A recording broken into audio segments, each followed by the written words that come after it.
Hello everyone, कैसे हैं आप सभी। आई होप आप सभी अच्छे होंगे। और आज हम एक नया चैप्टर स्टार्ट कर रहे हैं, Indian contract act 1872। This act come into force on 1 सितंबर 1872 में ये फोर्स में आया था। And its extend to the all over India में एक्सटेंड करता है। हर किसी इंडिया के हर किसी पार्ट में ये एप्लीकेबल होता है। This act is divided into 2 parts में ये एक्ट डिवाइड है। पार्ट 1 सेक्शन 1 से 75 जनरल कॉन्ट्रैक्ट एंड सेक्शन 124 से 238 special contract. It is commonly called as a law of contract. इसको किस नाम से जाना जाता है? लॉ ऑफ कॉन्ट्रैक्ट के नाम से इसको जाना जाता है। Section 2 sub clause H defines हमें डिफाइन करता है ये contract as an agreement enforceable by law. वही कॉन्ट्रैक्ट होगा, वही कॉन्ट्रैक्ट एग्रीमेंट होगा जो इन्फोर्सेबल बाय लॉ होगा। Without enforceable by law does not applicable contract, वह डज नॉट एप्लीकेबल एग्रीमेंट, वह एग्रीमेंट में एप्लीकेबल नहीं होगा। What is contract? कॉन्ट्रैक्ट क्या है? कॉन्ट्रैक्ट वो है कि अगर एग्रीमेंट में इन्फोर्सेबल बाय लॉ एप्लीकेबल है, then offer plus acceptance finally create a contract and agreement. For example, offer to sell his car. किसी ने ऑफ़र किया सेल बेचने के लिए, and next party accept to you buy car a certain amount 2 lakh. Agreement हुआ, इनके बीच में एग्रीमेंट हुआ, प्रोमिस हुआ।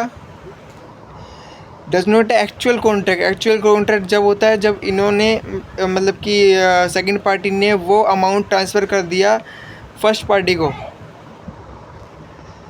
All contract are agreement but all agreement may not be contract. कि सारे कॉन्ट्रैक्ट एग्रीमेंट हो सकते हैं but all agreement may not be contract, वो कॉन्ट्रैक्ट नहीं हो सकते। Section 2 sub clause E define agreement as every promise. हर वो promise and every set of promise, हर वो प्रोमिस जो सेट हो चुका है। फॉर्मिंग द कंसिडरेशन, कंसिडरेशन का फॉर्मेशन होने के लिए then consideration for each other, जब भी उसको एग्रीमेंट माना जाएगा। ठीक है। Section 2 sub clause B define promise when a person to whom the proposal is made. अगर किसी पर्सन ने वो प्रपोजल बनाया है, खुद ही बनाया है, सिग्निफाई हिज असेंट, अपनी असेंट से, the proposal is said to be accepted. वो जो प्रपोजल है वो एक्सेप्टेड होगा। A proposal when accepted become a promise. वो एक्सेप्टेड जब ही होगा जब उसने इन्फोर्सेबल बाय लॉ होगा एंड उसको पूरी तरह से कम्युनिकेट होगा। अब मैं आपको बताऊंगा कि कौन कॉन्ट्रैक्ट में पार्टिसिपेट कर सकता है। देन इसमें 2 टाइप्स के लोग इसमें पार्टिसिपेट कर सकते हैं। तो आफ्टर 18 ईयर्स ओल्ड हर कोई मतलब कि ना सिटीजन्स इसमें पार्टिसिपेट कर सकता है। एंड अंडर 18 में अभी प्रोहिबिटेड है। अंडर 18 आप कॉन्ट्रैक्ट में पार्टिसिपेट नहीं कर सकते, बट इस कर सकते हो। इसका आंसर यस, आप कर सकते हो अपने फैमिली मेम्बर्स के बिहाफ पे। अगर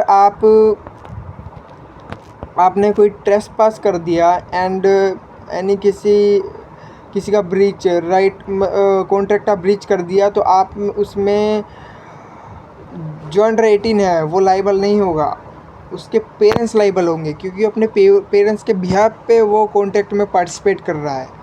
कॉन्ट्रैक्ट कब कंप्लीट होगा? When 1 and 2 person A offer B accepted. A offer B accepted, बीच में क्या हो गया? कंसिडरेशन हो गया। कंसिडरेशन कंप्लीट होगा जब when you 1 person and second person communicate. अगर वो in this proposal and agreement अगर वो उससे कम्युनिकेटेड है, तभी वो जाके पूरा कंप्लीट होगा। एंड देन फाइनली वो अनसाउंड माइंड भी, unsound mind and unsound mind का क्या डिफरेंस है? अनसाउंड माइंड वो होते हैं जो कॉन्ट्रैक्ट जब फॉर्मेशन होता है, कॉन्ट्रैक्ट एंड जब एग्रीमेंट हो रहा होता है, वो उस टाइम पे अनसाउंड माइंड है।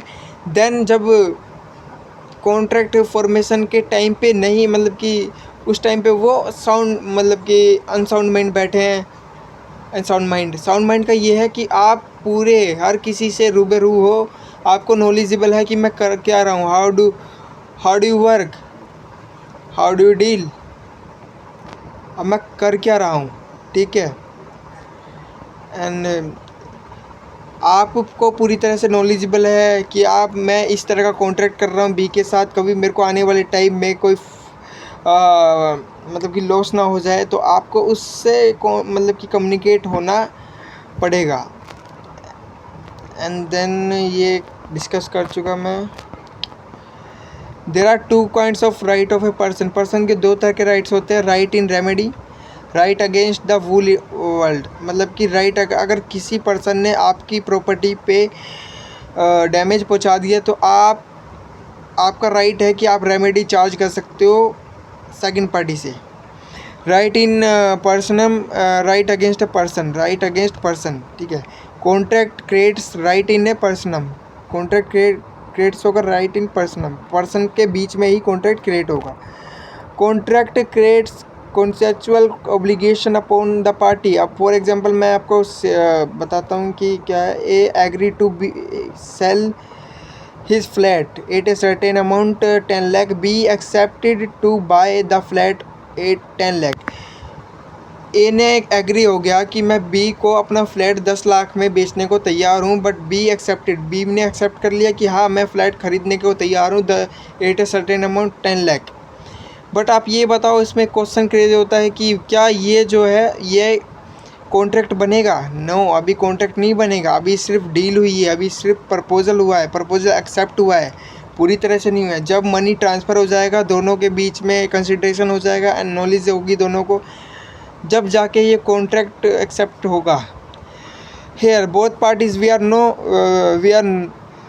Now under contractual obligation to perform their party of promises.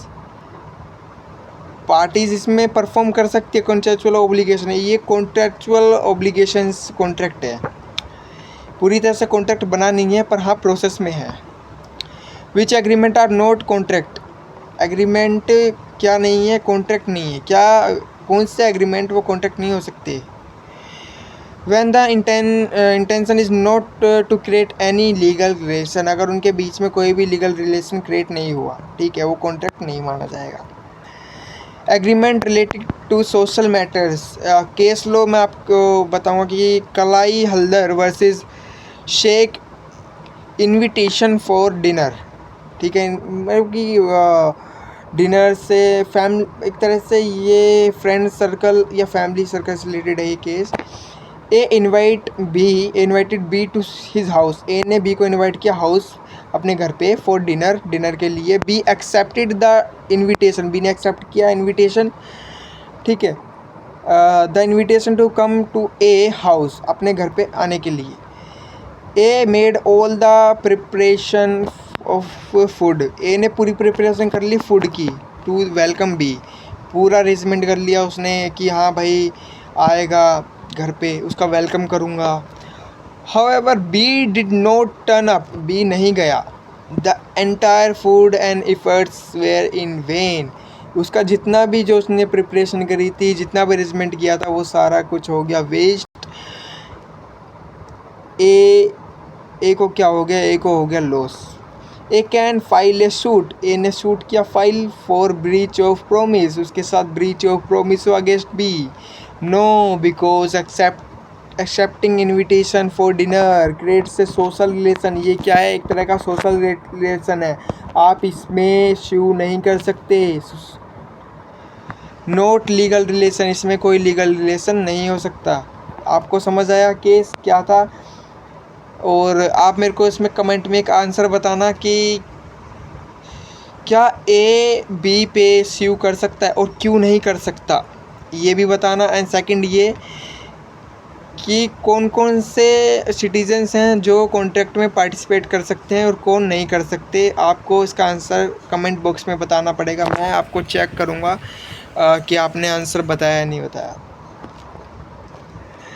Domestic agreement between husband and wife, husband and wife के बीच में किस तरह का डोमेस्टिक एग्रीमेंट होता है? डोमेस्टिक मतलब घरेलू। केस लो Balfour versus Balfour. A husband agree to pay to his wife, A agree हो गया हस्बैंड की वाइफ को वो पैसे देगा, ठीक है, सर्टेन अमाउंट, कोई एक certain amount, fix amount, as maintenance every month while he was abroad. वो अब्रॉड गया कि वो मेंटेनेंस देगा। Husband fail to pay the promise amount, husband fail हो गया प्रोमिस पैसे देने में। Wife sue him for the recovery of the amount, wife क्या रिकवरी कर सकती है अमाउंट की? क्या वाइफ रिकवरी कर सकती है अमाउंट की? Can the wife recover the amount by filing a case, क्या वाइफ अपना अमाउंट रिकवर करने के लिए केस फाइल कर सकती है? No, because it was a social agreement, ये क्या है? सोशल एग्रीमेंट है between the husband and wife and not legal relation, के बीच में लीगल रिलेशन नहीं हुआ। एंड लास्ट मैं एग्जांपल शेयर करूँगा,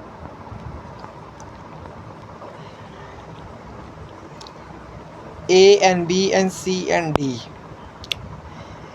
A invite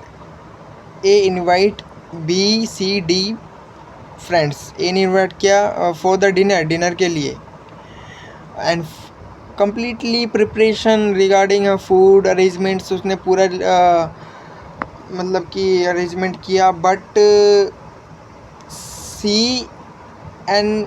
बी एंड सी तो आए, बी और सी तो आए उसके घर पे डिनर करने के लिए, बट डी नहीं आ पाया किसी कारण से। क्या इसमें ए डी को शू कर सकता है कि वो आया नहीं, उसने अरेंजमेंट करे, उसको लॉस हुआ? आपको इसका आंसर कमेंट बॉक्स में बताना है और आपसे ये पूरा चैप्टर मैं कंप्लीट करूँगा। क्वेश्चन मैं बताऊँ आपको किस तरह के क्वेश्चन पूछते हैं। क्वेश्चन सबसे पहले ये पूछेगा कि इंट्रोडक्शन में आपको पूरा कॉन्ट्रैक्ट का इंट्रोडक्शन बताना पड़ेगा कि उसकी शुरुआत कब हुई है, वो कहाँ कहाँ एप्लीकेबल होता है, कहाँ कहाँ कॉन्ट्रैक्ट एप्लीकेबल नहीं होता, ये सब आपको इंट्रो में बता देना। इंट्रो के बाद आपको कॉन्ट्रैक्ट की हिस्ट्री क्या रही वो सब आपको मतलब कि एक्सप्लेन करना होगा। और कॉन्ट्रैक्ट के प्रपोजल क्या होता है, एग्रीमेंट क्या होता है, एंड कंसिडरेशन क्या होता है, कम्युनिकेशन क्या होता है, और कितने पार्ट्स के कॉन्ट्रैक्ट होते हैं। ठीक है, कॉन्ट्रैक्ट के क्या क्या टर्म्स है, किन किन टर्म्स से बन के वो कॉन्ट्रैक्ट बनता है, कौन पार्टिसिपेट कर सकता है, कौन पार्टिसिपेट नहीं कर सकता, ये सब आपको एक्सप्लेन करना पड़ेगा। एंड डेफिनेशन विद सेक्शन नहीं भी याद है तो आप डेफिनेशन तो ज़रूर लिखो। और आंसर राइटिंग में सबसे इम्पोर्टेंट पार्ट ये होता है कि आप कितना अच्छा आंसर लिख रहे हो।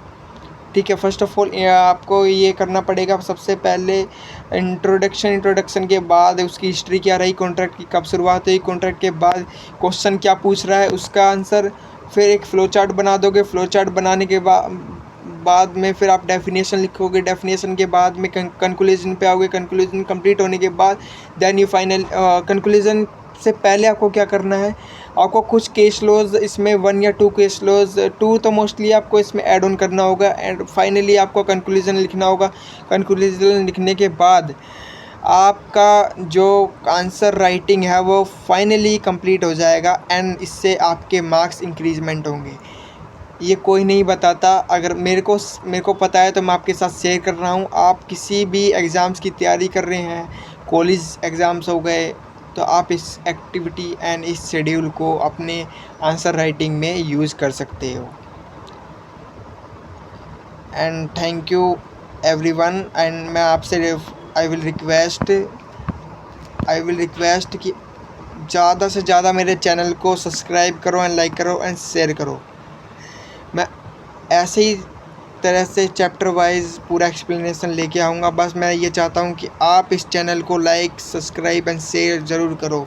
आप देख तो लेते हो पर नहीं करते, क्योंकि आपके हाथों में आपके हाथ दुखते हैं ना। आपको बस एक फिंगर पुश ही तो करनी है, आपको सब्सक्राइब करना है बस इस सब्सक्राइब से ही मेरे को मोटिवेशन मिलता है कि आप सब्सक्राइब एंड लाइक करते हो। प्लीज़ प्लीज़ प्लीज़ आप इस चैनल को सपोर्ट करो एंड सब्सक्राइब करो। And thank you everyone.